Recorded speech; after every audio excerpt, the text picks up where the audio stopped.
Calvin Abueva pinagmulta na ng PBA dahil sa kanyang maginawa noong Game 2. So pinagmulta na ni PBA Commissioner Willie Marcial si Calvin Abueva ng 100,000 dahil sa pangaasar nito sa head coach ng San Miguel Beermen na si Coach George Gallant noong Game 2. Nangyari ang insidente sa 4th quarter nang papunta si Calvin sa bench.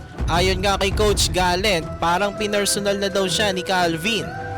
Pero sinabi ni The Beast kay Come na humingi na daw siya ng tawad kay Gallant noong gabing iyon at tinanggap naman na daw ng San Miguel Beermen head coach ang kanyang apology at okay naman na daw sila, kaya lang under the league rules, bawal daw i-offend ang kahit sino mang may physical disability.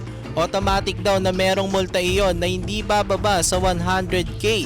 So kaya malaki-laki ang multa ni Calvin ngayon.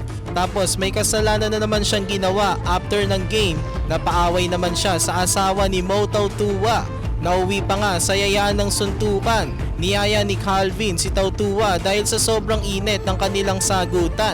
Dahil dyan, pinatawag itong si Calvin at si Mo ni Come para pag-usapan ang kanilang naging alitan. Pareho nga silang winarningan na kapag pinaabot pa nila ang kanilang away sa Game 3, magkakaroon sila ng mabigat na parusa. Naayos naman na daw ang issue ng dalawa ayon kay Commissioner Marcial.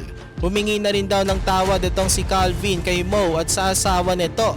Pero kaabang-abang pa rin ang Game 3 dahil titignan natin kung ano nga bang magiging respond ng Magnolia Hotshots after mabaon ng 0-2 sa San Miguel Beermen. O baka maituloy pa rin ng San Miguel ang kanilang pagdodomina.